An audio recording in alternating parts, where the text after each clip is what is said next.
today. And that goes along with the slogan, "The left is dead, long live the left." So, what's it like? What's the meaning about political times, and how did we get here? Yeah. And what kind of activities do we host, Max? What kind of activities? We participate on panels sometimes, which is getting leftists from different types of leftists together to talk about the current situation or their experience. The most recent one was on the question of what is a political party for the left? I think this question. Yeah. But, yeah. This as well as there's a reading group every Tuesday. We're fine. Oh, I see. I'll just try not to. Like a syllabus that goes through the Iran history, and then we meet up on Thursdays as well to discuss things in a little less formal, a little more casual way. Because the reading group has to agree. And we also published the Platypus Review, which is our monthly journal, which we solicit leftists from all around the world to contribute to. Anyone can write for it. So if you're interested in writing an article and getting it published, be our guest. That's an article that myself and our fellow member Jamie did. It was an interview with the writer of a video game called Disco Elysium. Oh, yeah. Yeah. So feel free to dig into it. All right, I won't waste any more time, and I'll get us started by reading the teach-in. I will be reading off the page. I'll try and make it animated and as engaging as possible, but I'm aware that I might at various points drift into monologue mode, and I might also name terminology that some of us might be less familiar with, but I'll try my best to try and open it up and keep engaging you guys. How much of a dialogue do you want this to be?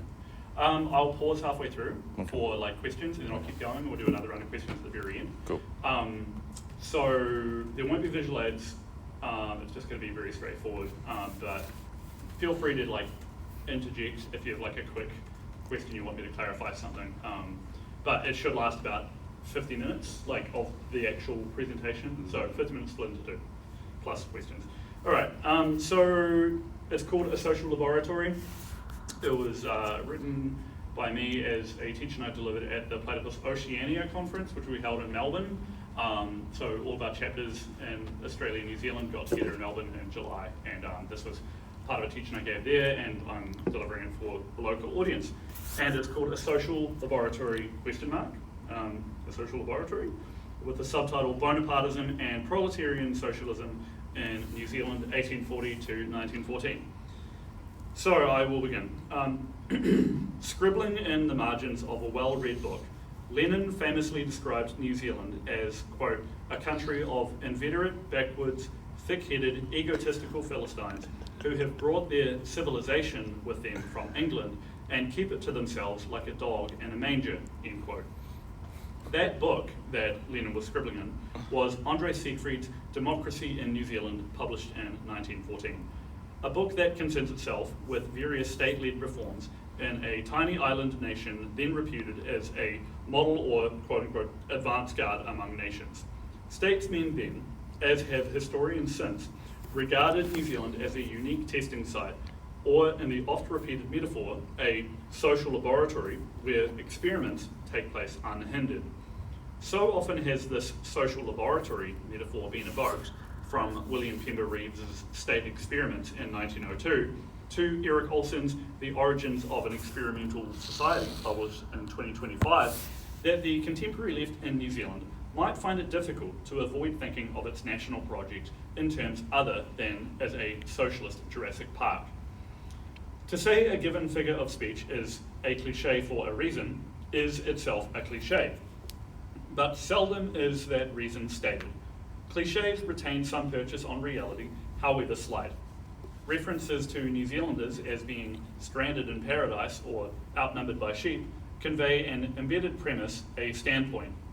This exterior point of view, which, looking in, ascribes exceptional conditions to New Zealand, persists long after the former colony's British annexation in 1840.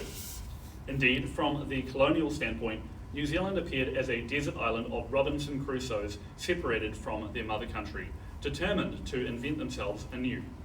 The history of New Zealand, from William Hobson's annexation of New Zealand following Edward Gibbon Wakefield's designs for quote-unquote systematic colonisation, to the rule of George Grey during the New Zealand Wars, to the progressive legislation of the Liberal government, has been the maturation of this cliche. So those are what I'll be addressing today. However, in the comments that follow, I will accept the cliche, taking it to its absolute limits. This will show how the myth attempts to recognise a deeper reality, one that cannot be understood merely in terms of New Zealand's natural or social environment, but politics. Specifically, the global crisis of bourgeois society that is called capitalism, and its tendency towards what Marx called Bonapartism, the condition in which, quote, the bourgeoisie can no longer, and the proletariat not yet, rule, end quote. This means the necessity for the intervention of the state so long as there is not an organised and self-conscious proletariat capable of overcoming it. So for our purposes today, just a quick and handy shortcut of thought, just think of Bonapartism as relating to not Napoleon, but his nephew Louis Bonaparte, which we don't have time to go into the history about, but has to do with the state, okay?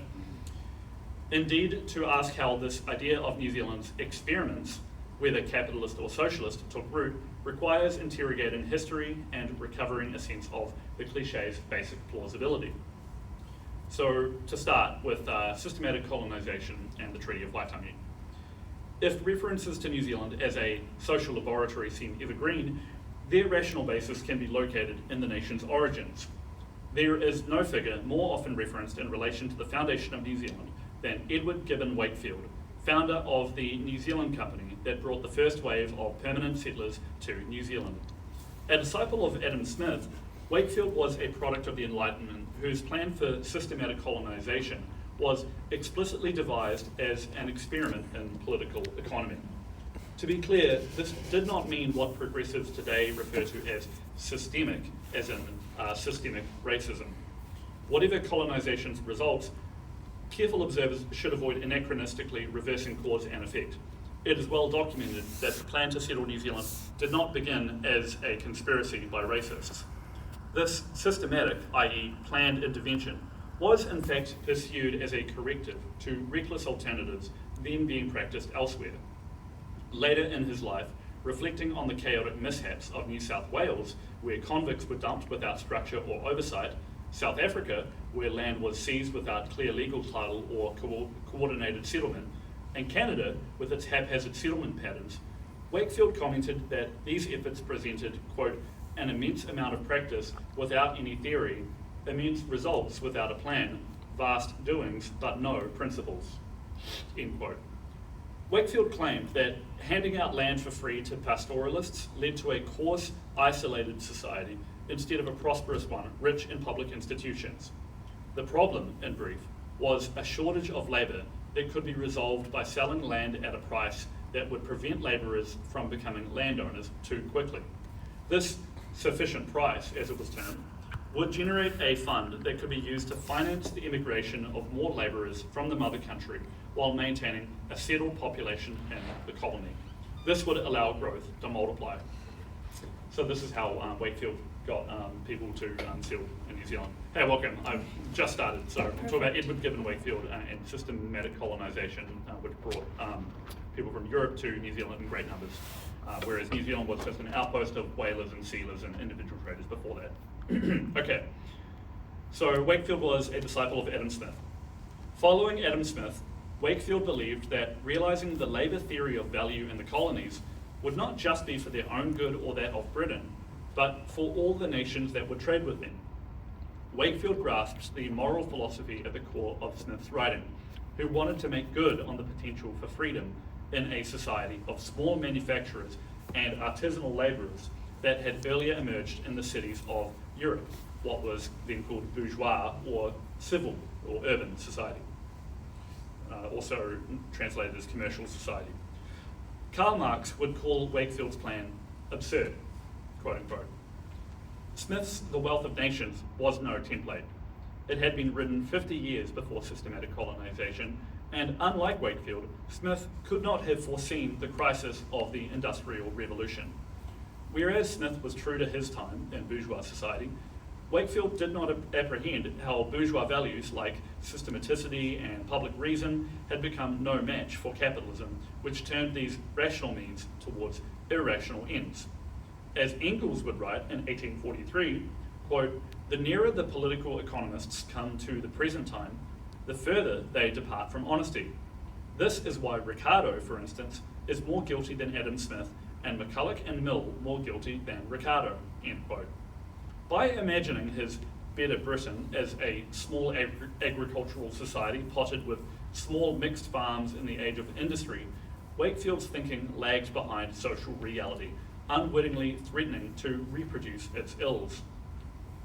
Wakefield sought to clarify and realise Smith's vision by siphoning England's excesses, not only its surplus capital, but the ballooning surplus population of jobless workers whose families during this time were increasingly starving, to the horror of humanitarians, evangelicals, and liberals, and then turning them into gold elsewhere.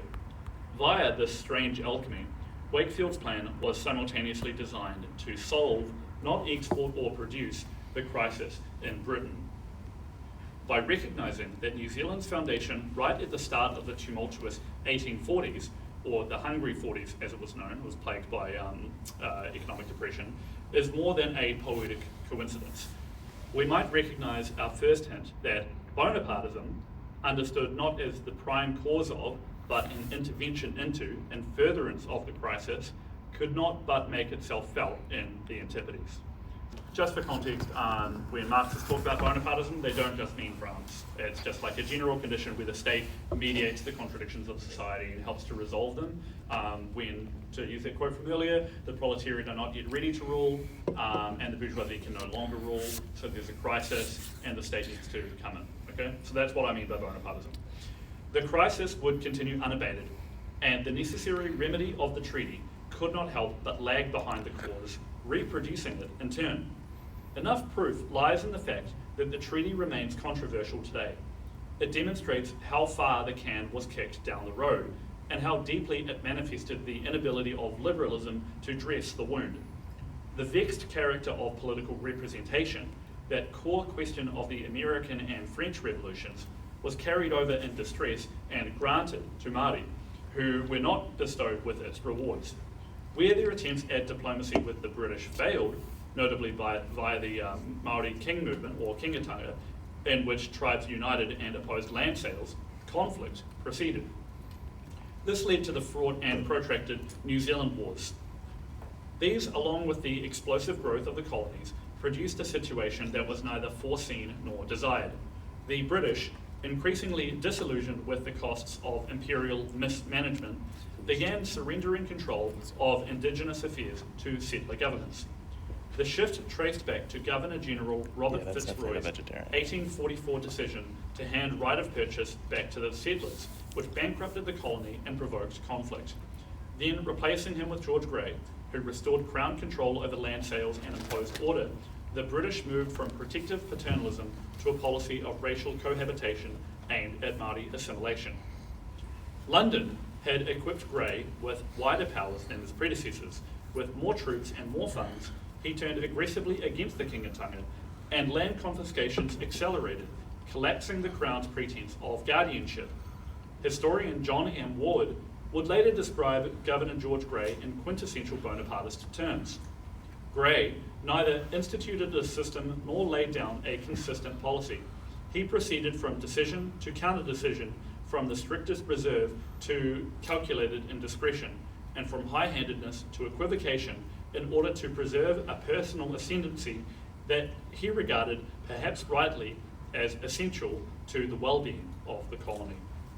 As such, Grey prefigured the delicate balancing act between farmers, the urban middle class, and the proletariat that would become a key feature of Bonapartist New Zealand politics in the 20th and 21st centuries.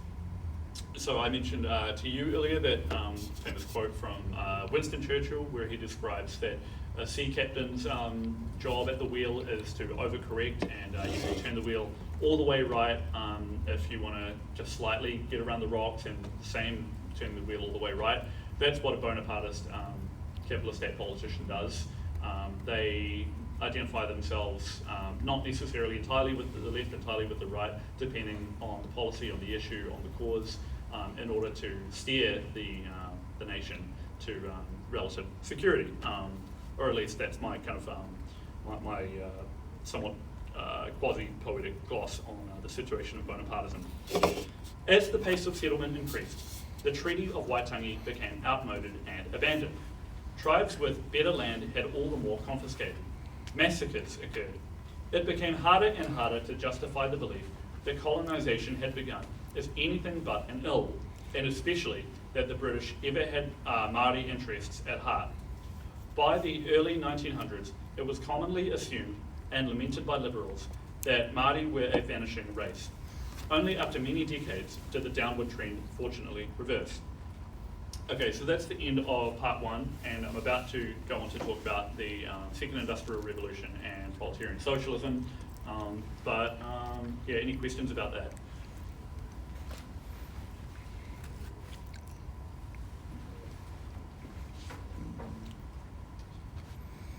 Is everyone following along? Okay. I hope so. Roughly familiar with this history? No. So I'm just, I'm just listening. Okay.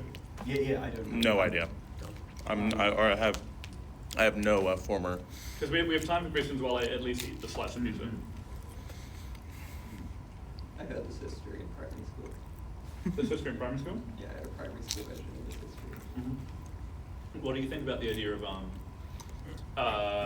did you know that in Britain colonization was controversial and that there were humanitarians, evangelicals and liberals that were committed to trying to protect This is indigenous? That's something confusing to me, because at the same time they might have thought that they were, like, the Irish famine was going on and the opium shit was going on in China. I'm like, so which is it? Jesus Christ. Yeah, I mean, it's important not to telescope it, I guess, because there is competing factions of British political life. There are those that are steering Britain towards intervention in countries like China, India, and Australia, New Zealand, and elsewhere. But at the same time, there are those that... I think your audio recording stopped. Oh, did it? Yes, I think so. But at the same time, there are those who are wanting to... there you go. It's just the screen turned off. But at the same time, there are those who are wanting to curb its worst excesses. And, that's... so the Whigs and the Tories are an important part of this kind of debate during this time. And the Whigs represent the catchment of the aforementioned liberals and humanitarians and evangelicals that Wakefield was raised around, who find the expansion of the colonies most scandalous when they cause strife with the people already living in those places. Missionaries too, so that falls under the evangelicals. Depends which missionaries we're talking about. If we're talking about New Zealand, I'm no expert in religious history, but my basic understanding is that the Anglicans kind of remembered less favourably, and they're more associated with the upper crust of English religious life, whereas the Presbyterians are a more egalitarian, and I couldn't tell you exactly which missionaries or which sect of Christianity was committed the most to preserving relations between the settlers in New Zealand and Māori, but certainly what was stoking the flames of that were conflicts that broke out during the really early period of New Zealand settlement, when it was the aforementioned whalers and sealers that were, famously, I think it was in the Bay of Plenty, getting really drunk and fucking shit up a bunch. And word gets back to England, and reformers are saying, okay, well, there is this problem of the immiseration of those living in England, and we also need to somehow find employment for the unemployed where there might not be any at home.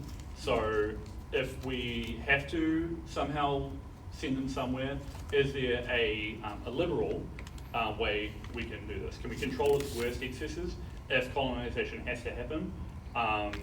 Because what's really important when we're approaching history is not to project the present on the past, and from their point of view, their meaning the liberals, the evangelicals, and missionaries, they didn't know necessarily how colonization was going to look. Another classic is projecting racism and racial science and Darwinism onto this period, which is anachronistic because that's more of a feature of mid to late 19th century life. Whereas right now we're talking about like the 1830s and 1840s, 1850s, that sort of thing. But what I usually say to people is like when we're talking about people that were, just like had ulterior motives based on plundering and taking land from indigenous people already living in New Zealand, or there were people with like racial ideologies about white supremacy and that sort of thing. They should be accounted for, but they should be accounted for in a way that doesn't necessarily wrest the narrative away from liberal reformers who were trying to combat precisely those excesses. So we can't like let one particular viewpoint from an era stand in for the whole, as it were, nor should we necessarily allow it to explain its events unless there's enough evidence for it. I think if we're talking about the era of the late 19th century, and especially like imperialism, or like what Marxism would understand as imperialism, as a stage of capitalism, like global expansion of monopolies and that sort of thing, there'd be a lot more room to make arguments around that sort of thing. But in this period, I'm making the case that there is a certain naivety that must at least be entertained if we want to be charitable to our historical interlocutors, as it were. Well, another question?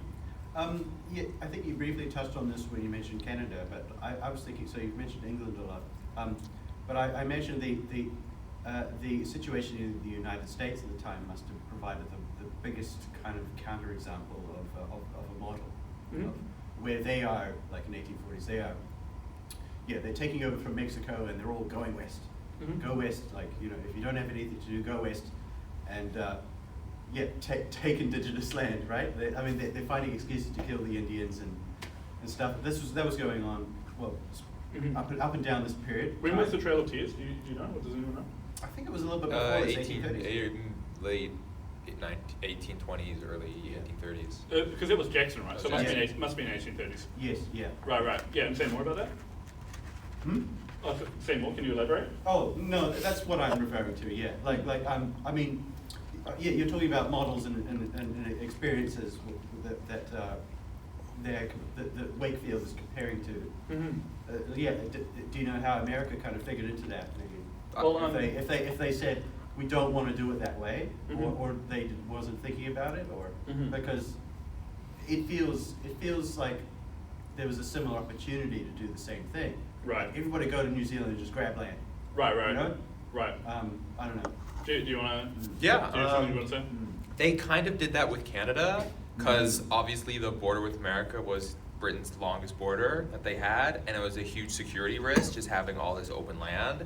And so they encouraged anyone and everyone to go west in Canada to populate, with good God-fearing, king-serving Englishmen along the border as a basically like a homegrown border security to prevent American settlers from going north.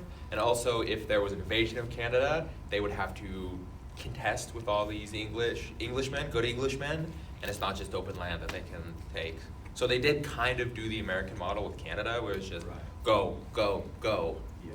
What's the precedent for westward expansion again? Can you remind me, Liam? Because it's often in progressive historiography narrativized as like an ideology, like Manifest Destiny. Let's just do it because it feels good. I think that might be reductive though, and I'm just wondering what are the historical precedents in the way of there's the Louisiana Purchase. right? Yeah. When does that happen? Do you remember? That was Thomas Napoleon who Jefferson. sells it. That was Thomas Jefferson. Oh, so that that's was like much earlier. 1806. That was very early on. That was very early on. Okay, but then they had all this land, and they're like, "What are we going to do with it?" And so they formed new states out of it. Yeah. But then the actual like model of westward expansion is about going to the coast, basically, or it's like that is factored into it, or maybe ex post facto rationalized as part of it. Is that right? Yeah, a little bit. Like the goal after Louisiana Purchase was like, okay, let's get California. Yeah. And that was the big goal. California and Oregon. Right, like right. Texas. Oh, you the know, gold rush as well. Yeah, and the gold rush. Gold rush all is like Texas and all the middle states was just happy accidents. Like, oh great, it's there, it's Yeah. ours. Yeah, like yeah. the goal was California and Oregon. Mm-hmm. I'm struggling to answer your question a little bit because I need to revisit my knowledge of this period in American history to see the one-to-ones. What I'll attempt to do is like answer it on the basis of what comes to mind immediately, and that is that Wakefield was certainly inspired by the situation of the American colonies insofar as he, as I mentioned earlier, was a Smithian. He was like a big fan of Adam Smith. He even republished, I can't remember if I mentioned it, The Wealth of Nations with his own annotations in it. And he was regarded as something of a, I don't want to say an expert necessarily, but yeah, he was like a widely read like commentator on Adam Smith. And Marx references Wakefield and Das Kapital in the final chapter. So the situation of the American colonies provides something of a blueprint for Wakefield as to how to successfully integrate a population into a new territory while preserving property rights. Now, that will raise red flags for leftists who are like, whoa, like property rights, that's a problem. We don't want property in new territories. Now, what I'm going to try and do is defend the notion of property from a bourgeois standpoint, right? So I'm going to do the devil's advocate sort of thing. Property is a means to security and prosperity from their point of view, because property is the way in which an urban labourer, let's say, so bourgeois means urban, bourgeois labourers are free to become productive in a self-sufficient, self-sustaining way. And property shouldn't be merely understood as like a plot of land that you necessarily have to like mark up, like with, sorry, what's I'm looking for, demarcate. You don't need to like make. It's not like the enclosures where it's like it's literally just like a space of land and that you need to steal it from someone else or something like that, as I think it is often rationalized in progressive history. Instead, property is an extension of the commodity form of labor, which for not just Marx but also Adam Smith and the bourgeois kind of Enlightenment philosophers, including John Locke, is the fundamental premise upon which society springs. Because by everyone relating to each other as commodities, or like as bearing the commodity of labor, then they're able to enable greater exchange and greater and thereby more prosperity across the world. So it's Adam Smith who says it's not from the what's the exact quote? It's not according to the benevolence of the butcher, the baker, and the brewer that we each receive our daily meal. It's according to their self-interest. Now that appears fraught today because we associate private property, we associate so-called commodification, and we associate self-interest with an ideology of extraction, and we associate it with a zero-sum game where if you want to become wealthy, it's always at the expense of someone else. Whereas property relations in this era were seen as something that everyone could participate in. It's just a matter of where someone fell on the liberal spectrum, the liberal proper to liberal conservative spectrum, whether or not those rights should be extended to natives who are regarded as being, in some cases, unproductive, or the language that they used at this time was wastelands, referring to areas that aren't being cultivated. I just think it's easy to read or to superimpose upon that a logic of land being unproductive with like a value judgment, like, oh, people are worse people if they don't work the land to make it productive, which becomes more and more associated with explicit ideology as the 19th century increases and white supremacy and racial superiority becomes like a doctrine to rationalize capitalism. But I'm not really talking about capitalism proper. I'm talking about an older logic of private vice and public virtue, that everyone should be accorded the means of advancing themselves in bourgeois society, and that includes the natives, right? So let me think a bit more about the American situation. I'll be able to get back to you about that. But that's what I'm able to kind of say just off the cuff, and we can talk about it more at the end. So I'll turn now to the mid to late 19th century industrial conciliation and arbitration. Even with the end of George Grey's tenure and the brutal conclusion of the New Zealand Wars ending a chapter of upheaval, so began another as New Zealand entered the second industrial revolution, and the can continued to be kicked down the road. In the 1870s, overseas borrowing stimulated growth and increased infrastructure at the same time as an influx of immigrants transformed the country's social environment. For capital, as for its counterweight in socialism, the second industrial revolution was an intensification of the first. Though New Zealand industrialised in a halting, apprehensive steps, it still felt the political aftershocks from Britain's having industrialised early.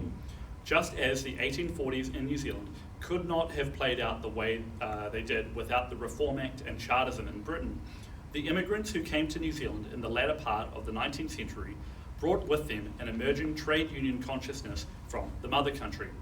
The 1880s had produced a long depression, leading to widespread unemployment. This fueled unprecedented union growth and pressure for reform. Finally, a maritime strike that started in Australia arrived in New Zealand in 1890. It was New Zealand's first major strike and the proletariat's first major defeat. It was an end and a beginning. The strike's crushing would liquidate proletarian socialism into reformism and then rebuild militancy anew. So earlier you and I were talking about reformism. This is really where reformism comes into its own in the history of New Zealand, this period I'm about to talk about. In addition to the discontents of the 1880s, various factors like the ongoing expansion of the urban proletariat and the extension of suffrage led to the New Zealand Liberal Party winning the 1890 election, producing the leadership of John Ballance and then Richard Seddon. Having allied with the trade union movement, the Liberals brought sweeping reforms designed to avoid repeating the calamities of the previous decade. Here we meet again William Pember Reeves, Fabian and principal architect of the Industrial Conciliation and Arbitration Act. Touted by Reeves as one of the country's most successful experiments, the Act, proposed as a bill in 1891 and passed in 1894, has been remembered as the first compulsory system of state arbitration in the world, but it also served as a way of managing the crisis that had emerged in the previous decade. So this act meant that employers and workers would have to come to the bargaining table instead of striking. It was in this era that the New Zealand experiment appeared to become conscious of itself. Reeves, who popularised the social laboratory metaphor, referred to his socialism merely as quote-unquote experimental and practical. What astounded overseas observers was how nonchalant the Liberals were in executing measures that, in other contexts, would have appeared autocratic. But these were not without precedent or pretext. In this high stage of capitalism, that's what Lenin would refer to it, the imperialism being the highest stage of capitalism, Bonapartist tactics had become common sense in the art of statecraft internationally. As it had been with France's Louis Bonaparte and Germany's Otto von Bismarck, Seddon was directed not by a philosophy, but by pragmatic concerns.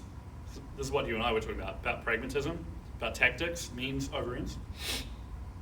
Observers like Albert Maton summarized his style as, quote-unquote, socialism without doctrines. For the Liberal Labour Alliance, the proof was in the pudding.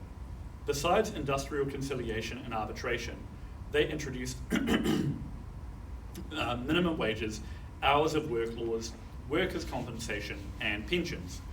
But at the same time, unions had to be registered and strikes were outlawed.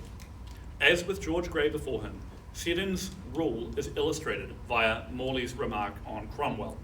Quote, he was never much of a democrat, but the same may be said of many of those whom democracy has used to do its business, end quote. Just as Seddon and the Liberal Labour Alliance sought to ameliorate the contradictions of capitalism by enacting sweeping reforms, it also reproduced unrest in the form of new, increasingly radical industrial unions. Lenin would call Richard Seddon, quote, a representative of Australasian imperialism, end quote, or Bonapartism, who was, quote, buying the workers by social reforms, end quote. A member of the Legislative Council, which was then New Zealand's upper house, would proclaim that they, quote, vaccinated the people with liberal measures to prevent them having the smallpox of socialism when adults. But liberal reforms strained to contain the discontents of unskilled labour. A wave of industrial unrest approached from outside New Zealand's borders. The Bonapartist reforms created their own antithesis in a radical anti-arbitration movement. What had been the famous so-called land without strikes became a land with strikes, especially among miners on the South Island's west coast, producing union militancy that would give rise to the first proletarian socialist organisations, properly speaking. This agitation coincided with the rise of the New Zealand Socialist Party, which comprised one of the first organised expressions of proletarian discontents with industrial conciliation and arbitration. The industrial workers of the world, and American import, adopted an even more resolute posture, with one of their members declaring that there was, quote, nothing to arbitrate about, end quote.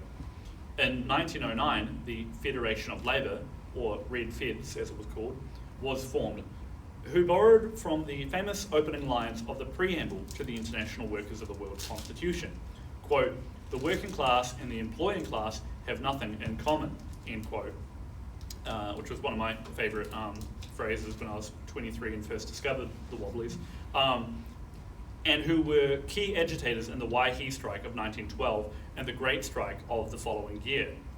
Both were crushed. The failure of the Great Strike, in particular, prompted the New Zealand proletariat's first self-conscious association with Marxism, when out of a unity conference between the Federation of Labour and the craft union trades and labour councils, there emerged a new social democratic party. Despite that party's Marxist dress, however, Lenin and the Bolsheviks remained relatively obscure among the union militants.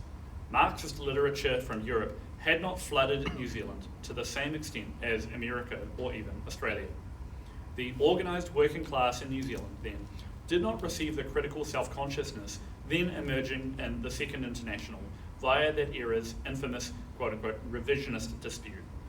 Whereas Rosa Luxemburg would write that reformism's attempts to ameliorate capitalism only evidenced the deepening of contradictions and thus the need for their overcoming via revolutionary leadership, so what we were talking about earlier, proletarian socialism in New Zealand would not organise on the basis of this critical self-consciousness. As World War I approached, capitalist crises would produce splits in proletarian socialism, but unlike in Europe and America, there would be few attempts to clarify what underlying conditions and social reality had caused the crisis, nor how each symptom pointed beyond itself. More than at any other time in New Zealand's history, an opportunity for the Marxist critique of Marxism lay at the feet of its working class movement for socialism. It was never to be taken up in a profound way. Instead, when the Labour Party eventually succeeded the Social Democratic Party and accommodated its vestigial Marxism to electoralism, an enduring success coincided with a dual defeat. There had been the outlawing of strikes at the outbreak of the Great War and the collapse of the Red Federation of Labour.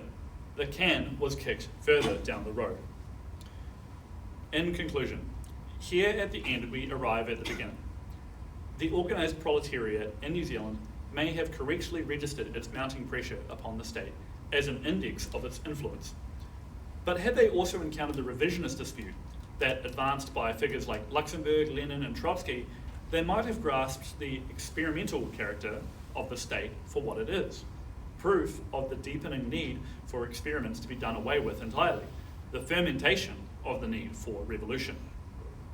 Even if the organised proletariat in New Zealand had grasped this, however, it remains doubtful that it would have changed the course of socialism globally. Commenting on Australia, Lenin regarded it as, quote, ridiculous, end quote, to consider transplanting the framework of, quote, an underdeveloped young colony populated by liberal British workers to countries where the state is long established and capitalism well developed, end quote. For him, South Pacific experiments, however unhindered they were in their socialist or capitalist aims, were merely local exceptions that proved the global rule. But given that in the State and Revolution, Lenin would later comment that the Bonapartist state merely reflects the contradictions giving rise to the proletariat, we might conclude that proletarian socialism in New Zealand demonstrates the dynamics imminent to Bonapartism's global spread. We might too return to the question of what underlying truth is concealed in a cliché. Writing in the final pages of Das Kapital, Marx observed that Wakefield did not reveal anything new, but rather showed, quote, the truth as to the conditions of capitalist production in the mother country, end quote, meaning its contradictions that required displacement.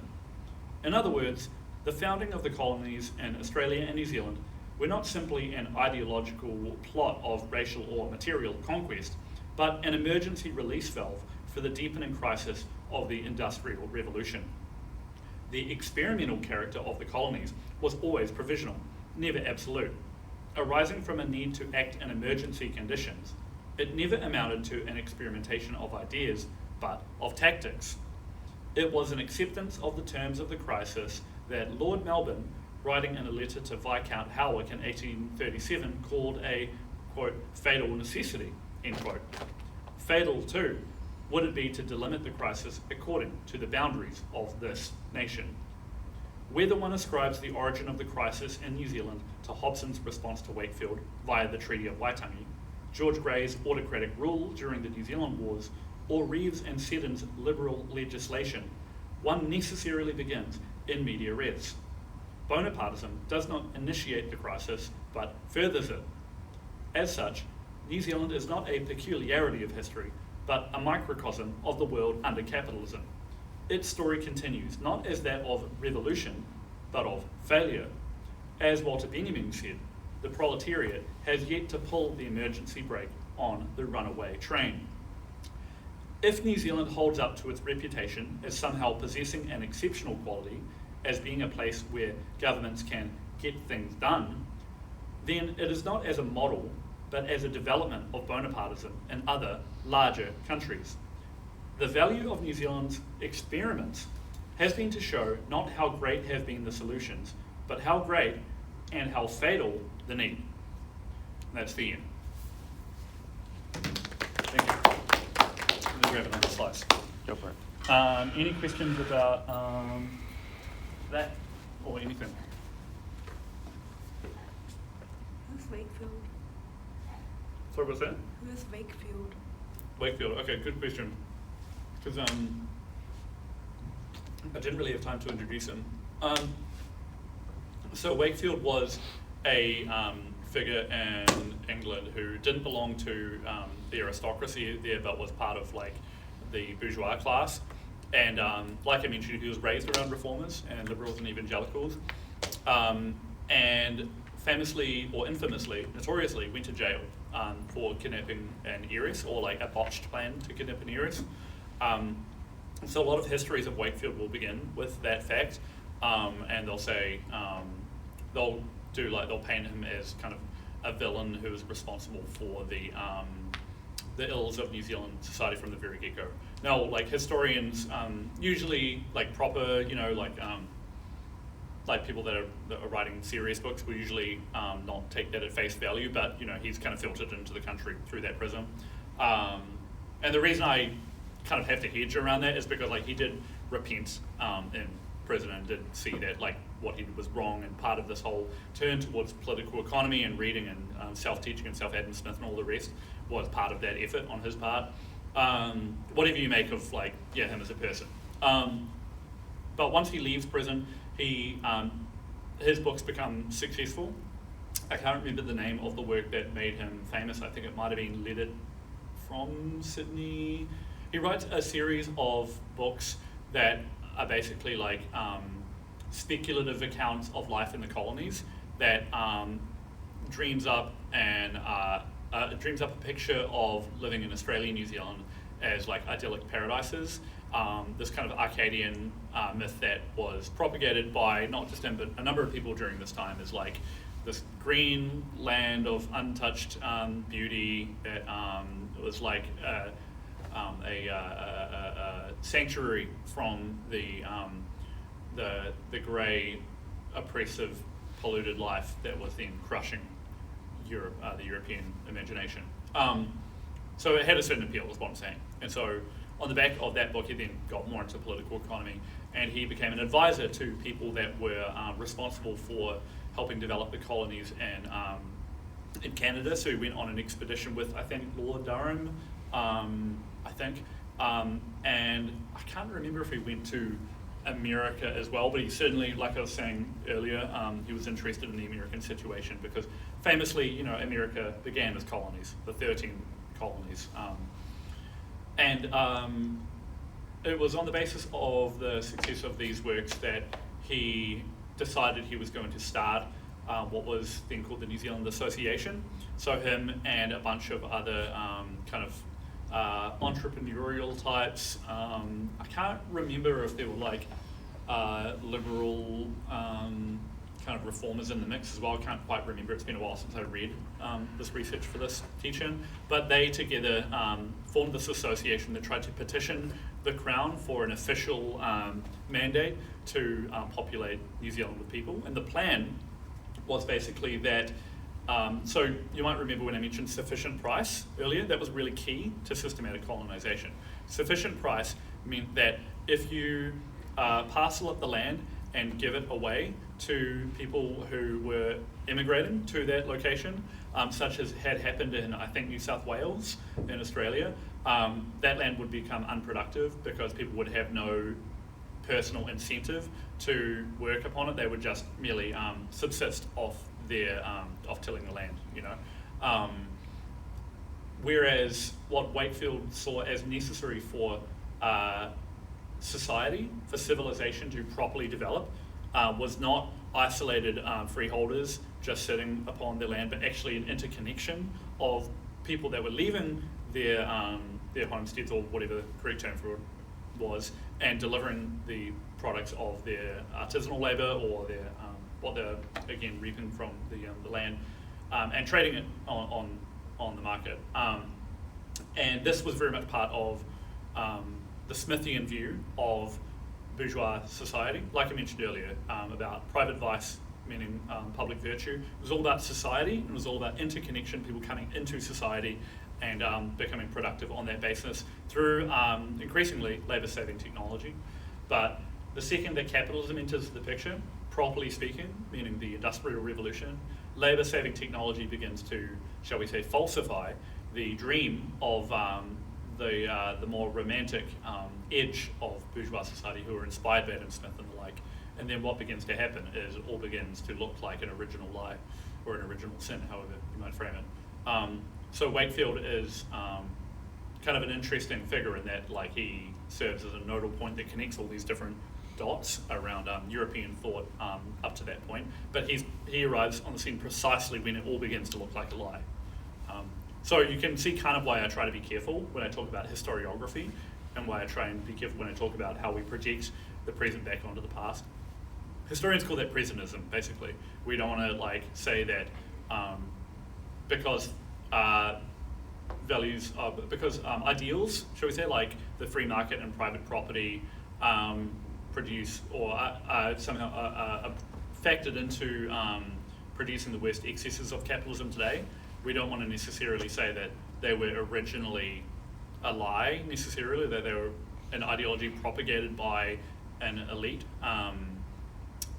but rather we want to entertain the rational kernel that it might have meant to these people at that time, because they might have not expected what would happen under industrial capitalism, which, like I mentioned earlier, you know, we should still account for the fact that there are always going to be bad apples in every bunch as well. You know, we have to be honest about that as well. Mm-hmm. So New Zealand is referred to as a social laboratory. Is it the term? Yeah. This is mostly concerning the period, you say, leading up to 1914, not necessarily afterwards. Oh, definitely after as well. Oh, okay. Okay. Well, leading up to that, the main example of an experiment I'm just checking if I was following along. Yeah, yeah. Is this sort of this liberal-labor collaboration type Mhm. of stuff, right? Okay. That's when the term becomes popularised by William Eber Reeves. He writes a book. Once again, yeah, it's been a few months since I did the research. I think it's the New Zealand experiment or something like that. All the terms just used in it. But yeah, that's when it becomes like internationally recognised as social laboratory. But it had its seeds much older than that. So it was kind of like, it was looking forward and looking backwards at the same time, this kind of self-declaration, if you like. Do you know any examples of like experiments that would be from maybe the 20th century? Yeah. 'Cause I'm trying to think of them. You know? No, that's a great example. Because I've always sort of looked at New Zealand as being a bit like it could be a social laboratory, but has not really been a very radical social laboratory. Sure, sure. Mostly, like I know, like in the 80s, we were a big financial laboratory. Let's just say that's one example. Well, that was the one I was going to give. I was going to give Okay. the fourth Labour government and the introduction of neoliberalism in New Zealand. Yeah. But that itself was only a response to the Fordist economy that in New Zealand was heavily protectionist.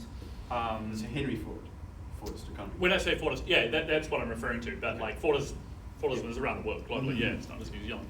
But the idea of like full employment after the from the Michael Joseph Savage in World War II and the Great Depression through to post-war New Zealand, the idea that New Zealand was a place where everyone had the right to security. There's a good book called The New Zealand Quest for Security, I think or The Quest for Security in New Zealand by Bill Such, that looks at this ideal as part of the New Zealand imagination. And this was regarded as like a particularity of New Zealand as compared to other countries that were weathering far worse storms during that time, especially Europe, post World War II. Another instance of New Zealand that you could regard as an experiment, or that people might have regarded as an experiment, is the rise of strong trade unions in New Zealand and their alliance with the Labour Party. That it earned the reputation or the nickname the Red Blip. That's how people refer to New Zealand. Blip meaning like a really small dot. Okay. Yeah. The red dot. Wasn't this rather than Australia? I thought they had the same. They might have ended as well. That's the problem with trying to identify the regional particularity of our country, is that quite often a lot of the labels that get assigned to us also fall upon Australia as well, in greater and lesser degrees. So the social laboratory metaphor has been used to Australia as well. Yeah.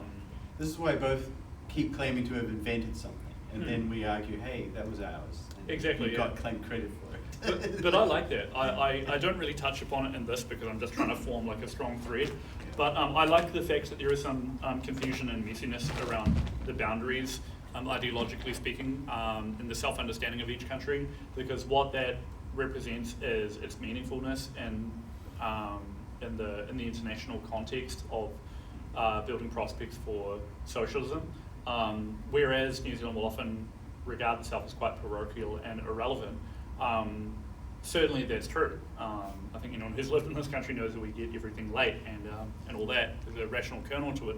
But at the same time, New Zealand is a product of the global situation, and it is its history is deeply enmeshed with that of Australia.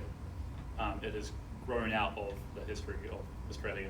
In fact, I was informed by my fellow member of Platypus, Johnny Black, that there's apparently, I can't verify this, but apparently there's like an open offer for New Zealand to join Australia that's written into the Australian Constitution or something like that.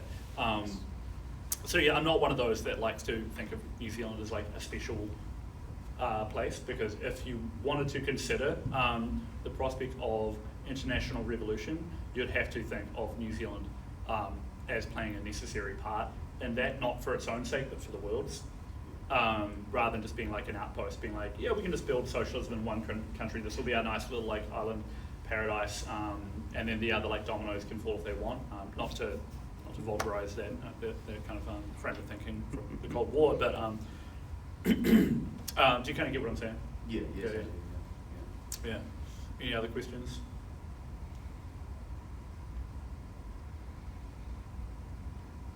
Anything from our regulars, our contacts? Our Americans, what do our Americans think? I found this idea of like, oh, we have to precisely parcel out each bit of land for colonialism very interesting, just because in America we did that as well, but we were just like, whoever wants it gets it, and that's yours. Well, yeah, that's right. And sorry, I didn't answer your question. I'm sorry, what's your name again? Binu. Binu? Yeah, sorry, I didn't answer your question about sufficient price. So what I started saying was that like prior to the New Zealand Company, which is what the New Zealand Association became and started settling people in New Zealand. Prior to that, there had been what Liam was describing, where it's just like people would just take land for free, and it didn't necessarily result in like capital C civilization, you know. Well, it's just interesting because like in America, like you have the Ohio Territory right after the Revolution, where they went in right away, they divvied it up. That's why a lot of American, like, it's like you zoom in on Google Maps, it's all squares. Because back in the day, that's how they divvied it up. And they categorized it all, and they said, whoever wants plot A21 or whatever, you know, pay a small fee. So like they did that. It wasn't just people going in grab-handedly. And then you had the Homestead Act of 1862, which was a little bit more free-form. It was basically claim a plot of land anywhere, you live on it for 5 years, and you build a house, and it's yours for a small fee. So that was sort of America's way of encouraging development out west, was Right. you get this plot of land for very cheap, but you have to live on it for an X amount of years, and you have to build a house on it, because that way it encourages production.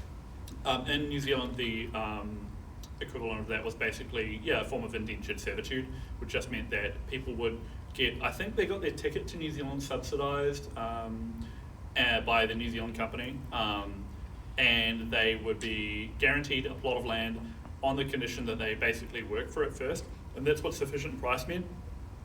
It meant that there had to be a price that was fixed, that was higher than most people could ordinarily afford, that they needed to work towards. So basically it was, indentured servitude. It's interesting because America also had indentured servitude very early on, back when we were in the colonies. And that was replaced, well, that fell out of favor for one, the introduction of slavery, and two, the indentured servitude, you know, gets off the boat and is like, I'm just gonna walk west for like an hour and you're never gonna see me again.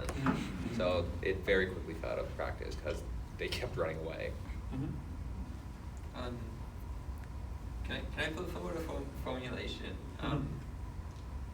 Just because it's not been said, although I feel like we're like around it maybe.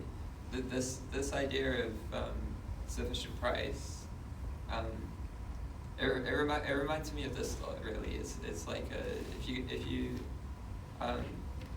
take people to a place, just give them the land. They don't necessarily have to do something about it. So you have to give them some kind of duty to the state or to the rest of society. However, once you're done that, people are kind of stuck with this duty, or you cannot take it away in that sense. What are you referring to about duty? Like duty, which duty? Any obligation to the state or to society. Kind of. Because that's what it means to be in civilization, from their point of view. Yes. I just mean in the sense of like that there's a notion of we need to make sure that people are productive, which is kind of like a positive thing, or could be thought of as positive, right? Which turns into a problem or gets out of its own hands. It becomes a problem in the Industrial Revolution, because people demand to be put into work at the same time as work is evaporating. They are producing new forms of labour-saving technology at the same time as too much labour is being saved effectively, and that's what we call automation. Now, New Zealand was less industrialised than other countries. I might have mentioned that, but by the 1890s, you've got like refrigeration, where you get less like workers working on farms, less farmhands, and more like to be a farmer is to be like a capitalist. You know, it always was more or less like petty bourgeois in a certain sense, but you can industrialize the means of production, and just like you need less people to get more produce that you then ship overseas. Because I think everyone knows this, but agriculture is has historically been the main cash cow of New Zealand internationally. Yeah. You first, Mm-hmm. I just want to try put my understanding of like the Maori land court and like land theft and the understanding of like making land productive and facilitating that kind of like exchange or like trade, I think, from what I learned from you. Mm-hmm. So basically, I think there are a lot of like laws made around taking land, unproductive land from Maori.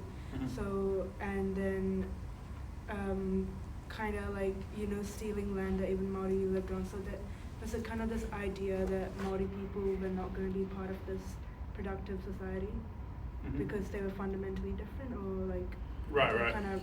That's a good question. Yeah, I think it depends who we're talking about historically. I think I can't remember how the New Zealand company understood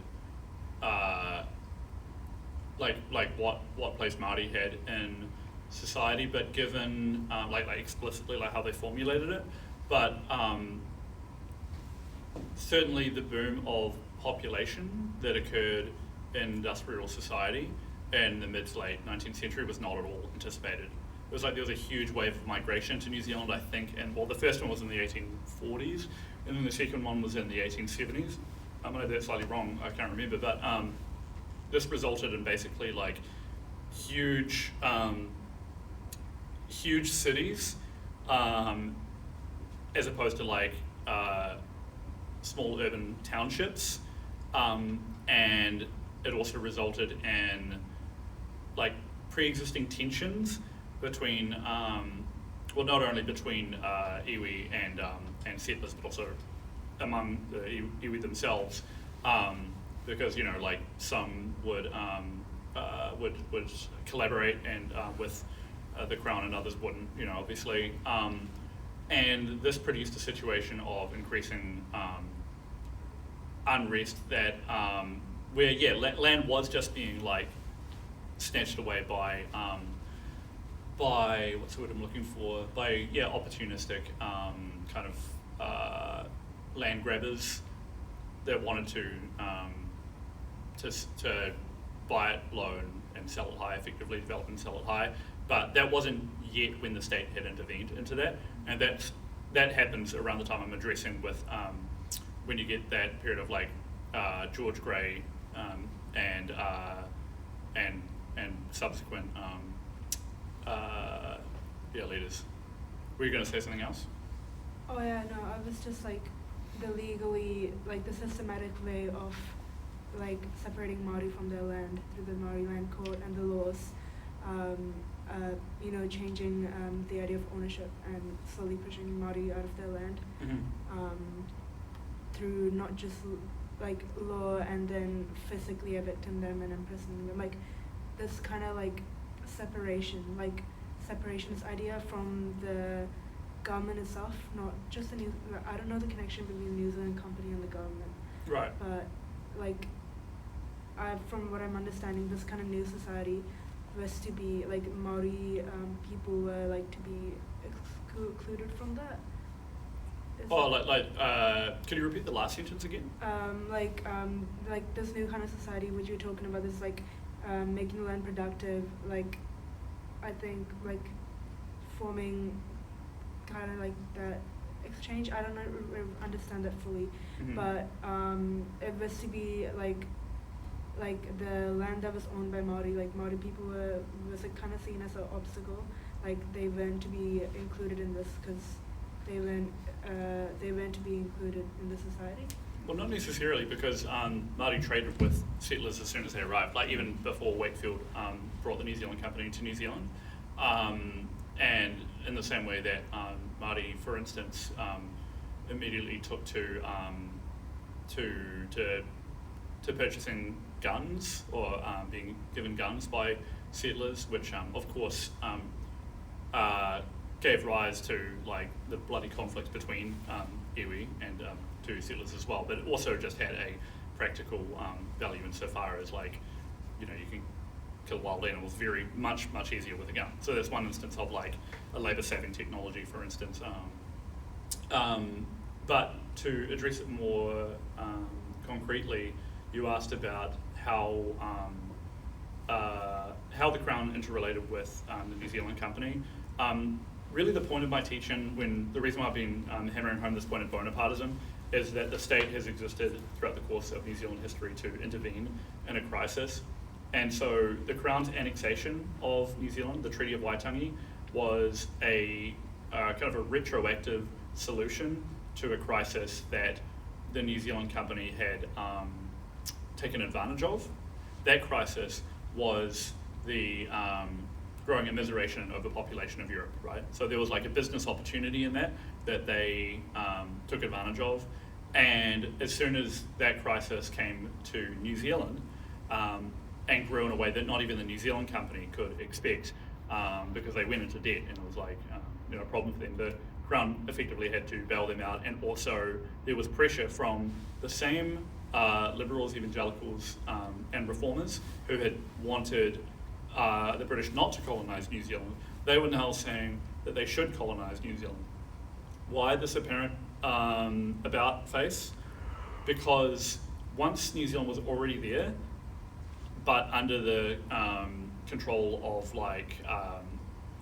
entrepreneurial capital or capitalists, these reformers wanted to curb the worst excesses of that problem. They were like, okay, shit, clearly this isn't working. It's better that we have the state and their who are capable of like policing these like outbreaks of unrest than to let it go unabated. Both for our subjects, the British settlers, but also for Māori. Like that's how like certainly the evangelicals and the humanitarians would have seen it at the very least. Does that help to kind of answer the question?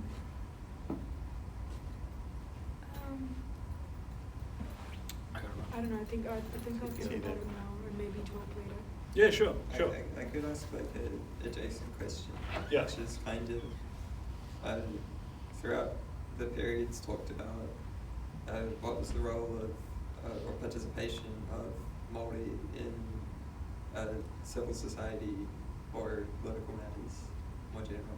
I was going to ask a similar question, because in America we had the kill the Indian, save the man, Mm-hmm. where and this was a liberal idea of like, how do we civilize these people? How do we make them productive? How do we make them not like us? And like they didn't do that like, ooh, we're gonna kill them and like exterminate their culture, but like, we're bourgeois. We are productive. Look at these great civilizations we built. How do we make them like that?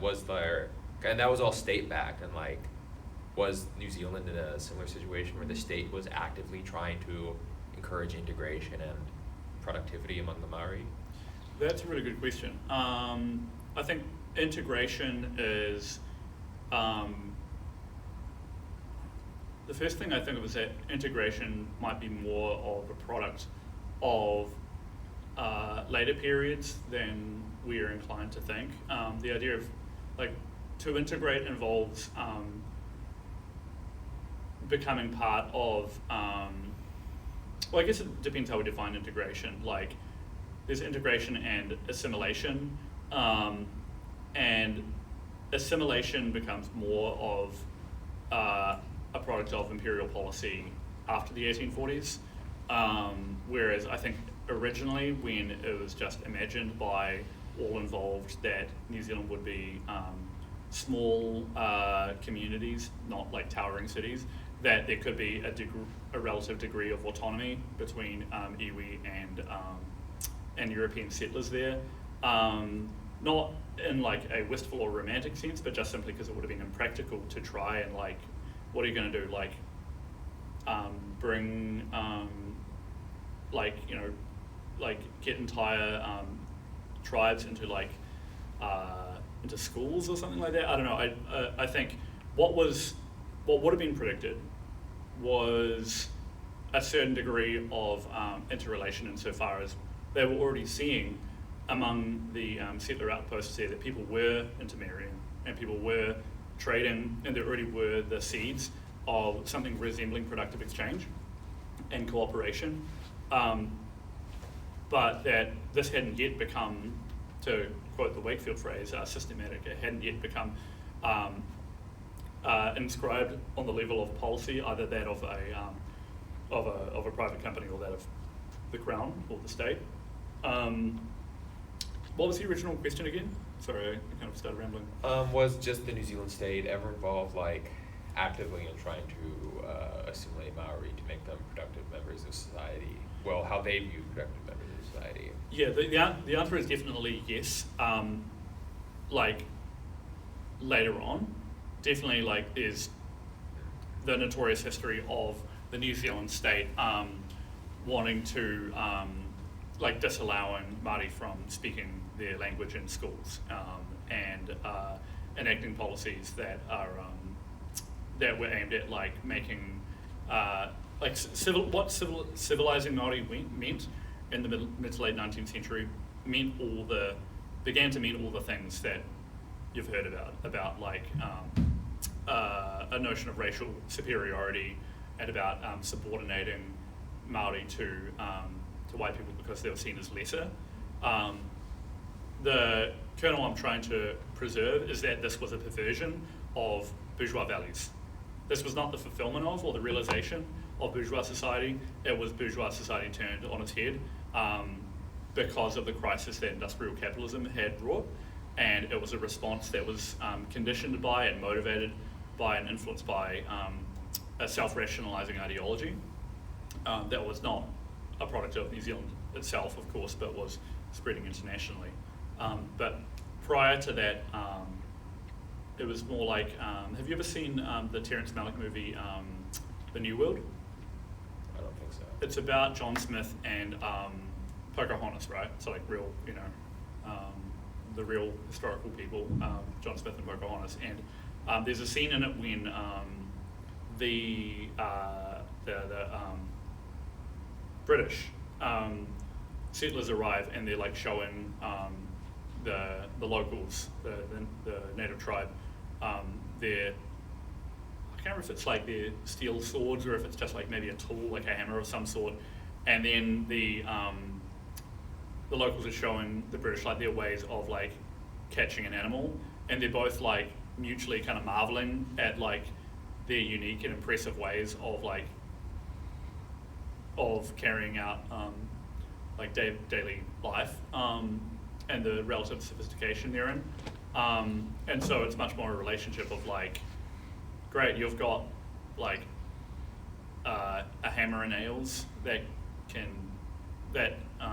help you save time in building, like, a house for me and, you know, my family or my tribe. And much less like that of, like, here are my hammer and nails, if you use these you'll become a better person and you have to become like me. It's more just, like, utilitarian than that. But the influence of the Industrial Revolution has been so great because we are products of the Industrial Revolution that it's hard not to project that upon earlier periods. Even though there were traces of, what I mean to say is that, like, in the case of the American colonies, it wasn't all like John Smith and Pocahontas, as we know, right? Like, there were also, I mean, Adam Smith talks about it in The Wealth of Nations. He laments how in parts of America there are relatively peaceful relations with indigenous people, and then there are parts of America which is just like a savage exploitation and extermination of people there based solely upon prejudice, which of course Adam Smith laments because he's like a good bourgeois kind of person.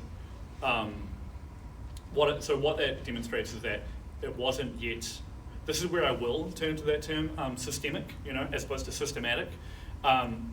It wasn't systemic, it was like every case was different, but it's under capitalism, and industrial capitalism specifically, that organizes a certain motive of self-rationalization on the part of those who do the conquering, effectively. Or rather, like, what they've gained through settlement, sometimes peaceful, sometimes not, begins to look more and more like conquest, and they begin to rationalise it as such in an ex post facto kind of way. And that is where you begin to get this kind of terrible stuff surrounding nationalism and around purity of blood and around phrenology, which is a bit later, and all that sort of stuff. Yeah, does that make sense? I'm kind of wondering why about the importance of saying this is a Bonapartism. Mm-hmm. Well, until today, I thought it did refer to Napoleon. Right. Yeah. So it refers to Napoleon III. Yeah. Does yeah. Yeah, but that guy. Because I was sort of under the impression Bonapartism is when maybe it's like a kind of like a strong man kind of takes action in a kind of in a transitional period. Yeah. I've heard some people say that Putin was a Bonapartist. Mm. I don't know if that's true. Sure. But in this case of early colonial New Zealand, why you say that it's Bonapartist rather than just say state intervention or state almost technocratism or something like technocratic management or something like that? Yeah, management society. Why Bonapartism? That's a good question.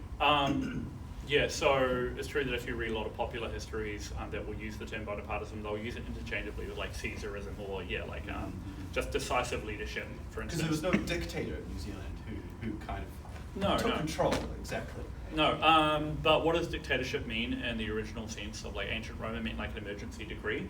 And Bonapartism in the sense that Marx used it and the members of the Second International that used it following Marx were following this notion of Bonapartism as corresponding to the younger Bonaparte, who very much followed this kind of approach of governing according to emergency decree. And that's what separates him from the older Bonaparte in a peculiar way. So the first Bonaparte was a product of the French Revolution, we know that. But the second Bonaparte, what makes him peculiar and stand apart from the first Bonaparte was that he was a product of the Industrial Revolution, right? He was a product of that era. And when Karl Marx and Friedrich Engels write the Communist Manifesto of 1848, the same year of the revolutions that sweep Europe, they don't necessarily suspect that democracy will be the problem of capitalism, and that's what Bonapartism reveals. Bonaparte, the younger, reveals that it's precisely democracy that will not be the answer to society's ills, but its question. So when Karl Marx writes the 18th premier of Louis Bonaparte, when he says, first is tragedy, then is farce, what that's referring to is the crowning, or self-crowning, self-anointing of Louis Bonaparte, who is following his uncle's footsteps, who did the same thing, right? So the whole thing is that Napoleon becomes the leader of France and then crowns himself emperor, right? What happens with, and so thus like kind of, outdoing the Republican kind of transformation of France, right?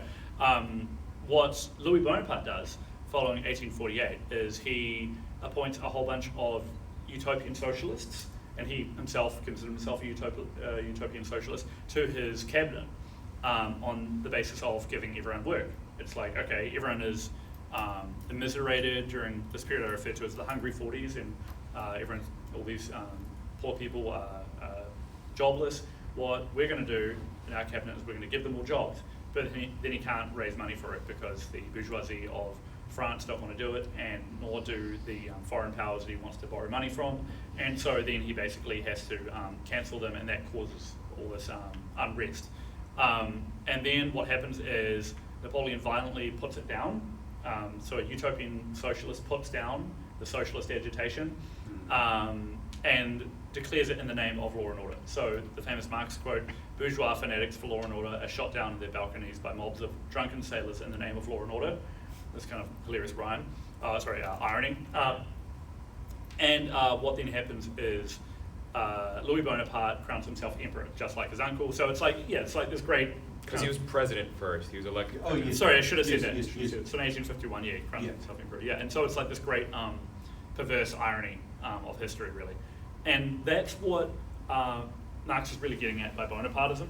It's the tendency of the state to manage society's discontents, whether that is through like despotic means or democratic means, because Louis Bonaparte was voted in. That's the whole thing, right? And so that's what makes the second Bonaparte much more fascinating and complex a figure than the first.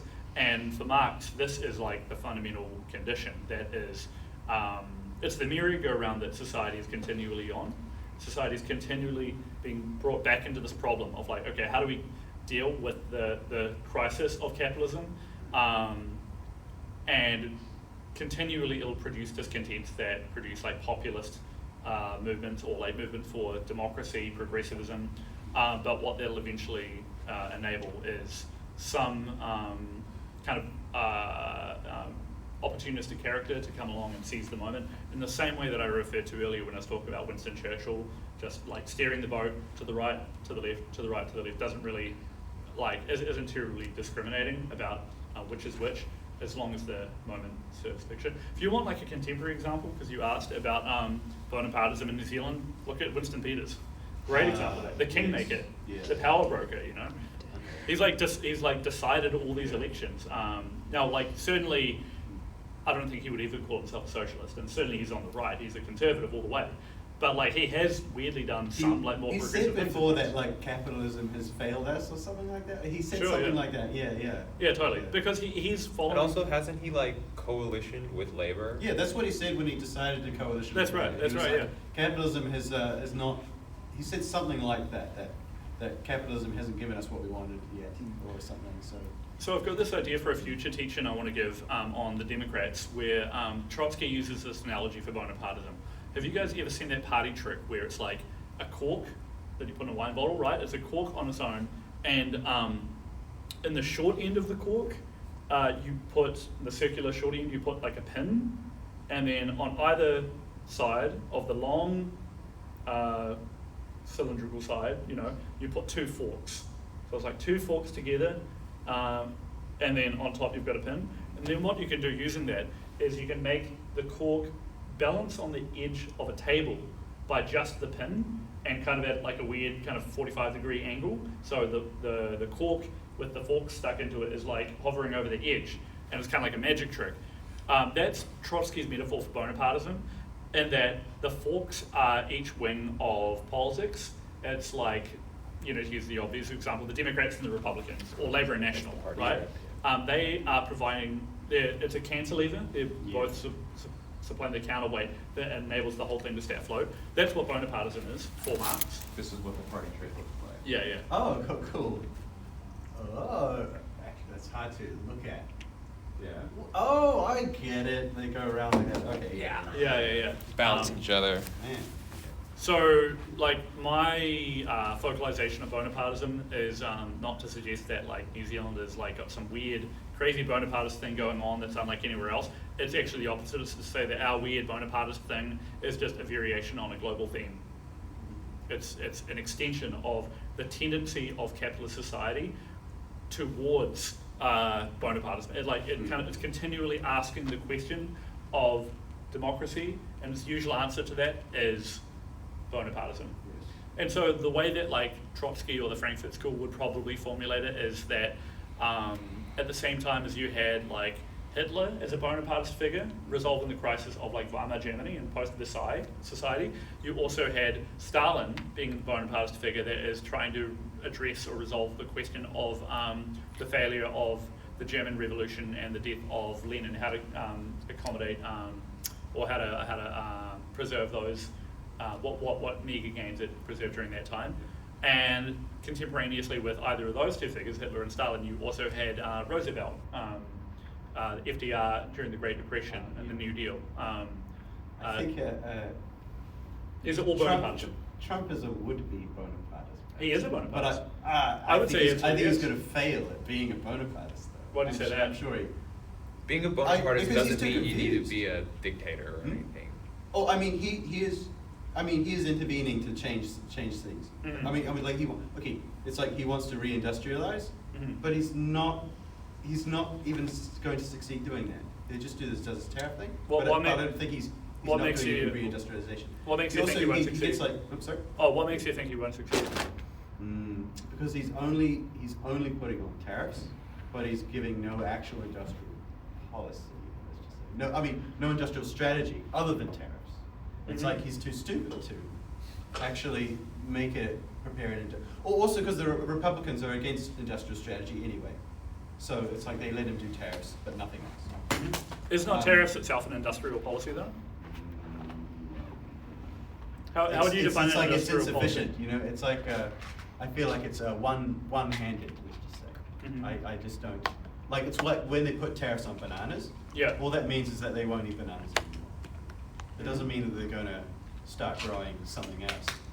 But when this condition is made global, then wouldn't that change the relationship of consumers to, let's say, bananas globally? You know, that's kind of the problem with it.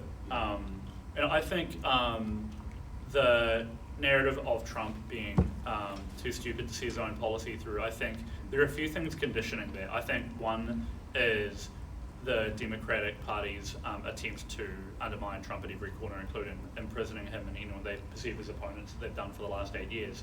But the other factor of that is that Trump's first term was severely marred by his working with the Republican establishment during that time, and we know about all the intrigues and betrayals and scandals from that time with continual hiring and firing going on. But what's interesting to observe is how much even the democratically aligned media, we were talking about this yesterday, seems to be softening on Trump. They'll still respond viciously and vociferously against his militarization of cities and deportations and ICE and that sort of thing. They'll still respond, they'll still give very negative coverage to his threats and saber rattling against Venezuela, for instance. But underlying that, there seems to be a certain inability on their part to deny the fact that there is a much more concentrated effort on the part of his administration to get things done, whether they agree with it or not. And so the executive orders that he signed in the first, when was it, week or day, I can't remember, of office, was so sweeping that they knew they couldn't cover it all, for instance. And then there's also the fact that the Democrats are in such a miserable shape at the moment that it makes it hard for anyone who's batting for that team to necessarily pose a viable alternative, although many are clearly trying, and always will. So I don't know. I'm not sure about the claim that Trump is too stupid himself to see his policies through. I think, if anything, Trump is a figure who seems to be very consistent insofar as since the 80s or 90s, he's been saying a lot of what he's saying now. So the reason he broke with the Democrats was over NAFTA. He was an anti-free trade guy since the 90s. Well, that's kind of why I think he's sort of too late. Mm-hmm. Because I've heard people say he's like a 90s guy where he keeps saying the Germans and Japanese, they're eating our lunch. Mm-hmm. I don't know. Oh, I think he's come too late. He missed the train because the Germans and Japanese kind of got there first, sort of thing. No, they got sorted. Now I feel like China has already eaten the lunch. I feel like China's got the lunch. I don't know. That's what the tariffs represent, think, right? The tariffs represent a But bargain now chip. he's like, oh no, the rare earths. Oh no, it's it's so he'll announce the tariffs and then come out, then capitulate with a deal. Mm-hmm. And then it says now we're all going to buy Argentinian soybeans or something instead of our own soybeans. Mm-hmm. And so the American farmers are going, hey, I thought you just said we were going to buy American. Now not buy Argentina. China is also buying Argentina stuff instead of American. It's I feel like it's so incompetent. The tariff and manufacturing kind of thing that the bringing industry back to America thing, America First, that he ran on, is a platform that he's struggled to see through.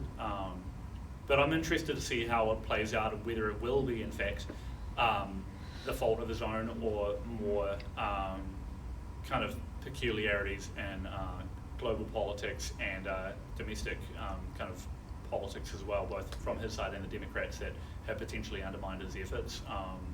But like just to like deal with your point more centrally, I think the fact that he was a Democrat until the 90s, and the fact that he supported Ross Perot and the Reform Party, right? That's Ross Perot's party. The fact that he supported that is potentially what I would display as evidence of his Bonapartism. You know, like he is willing to change on a dime.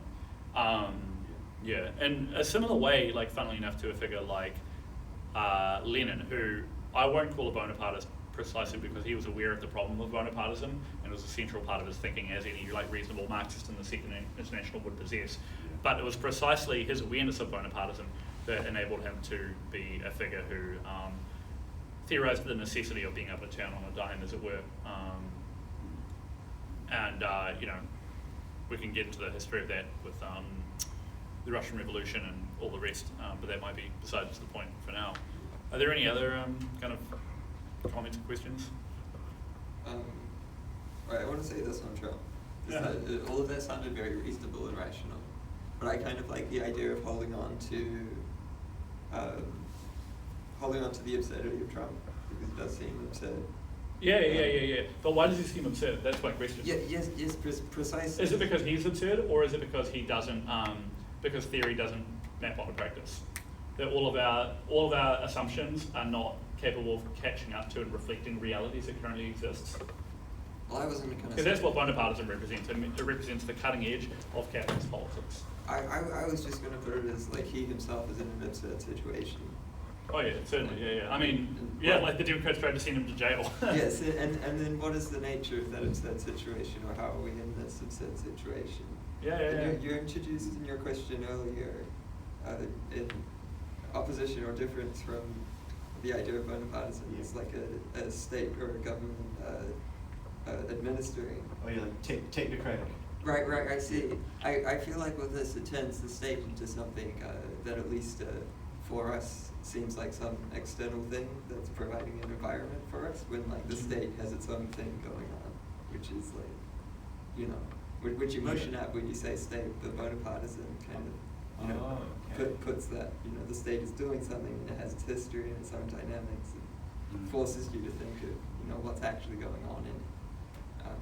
You know. Any final thoughts? Are we happy to declare victory? Just before I finish, I'll just alert newcomers that tomorrow night we've got a social night at Northern Line Bar. Northern Line. So that's on Beresford Square, which is just off Pitt Street, which is just off K Road.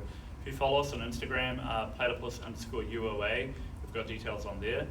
And then on Monday, we're doing a special walking tour with an old new leftist fella called Barry Lee. So he was part of the anti-Vietnam War protest movement. He's in his, I think, probably 70s or 80s now. And he's going to walk us around central Auckland, just the main sites of the New Left era. So we'll go to Albert Park, where the counterculture used to have their jumping Sundays, as it was known. We'll go to various spots in UOA where they would have communist meetings. We'll probably go to the old headquarters of the Communist Party of New Zealand. We will also visit, where else am I missing? Oh yeah, the free speech designated zone, which was Myers Park. Yeah, and if you're interested in local history, it's a good way to check it out and just like internalize some of that knowledge. Which I always saw the poster downstairs for it. Yeah. So anyone's welcome. We put an RSVP on there, which just helps us keep track of numbers, but you can just turn up and message us on Instagram if you get lost. When did you say it was? That's Monday at 12 p.m. Okay. in St. Kevin's Arcade. That's where we'll meet, but then we'll move. So if you miss us, you'll miss us, but that's why you can message us on Instagram. As always, feel free to send in an article to Platypus Review. If you decide that you hated my teach and you disagree with it, this is where you launch your critique. Radical. All right, thanks for coming, guys. Thank you. Yeah, thank you, Michael. Good. Time to start the 4th International. Am I right, guys? Let's go.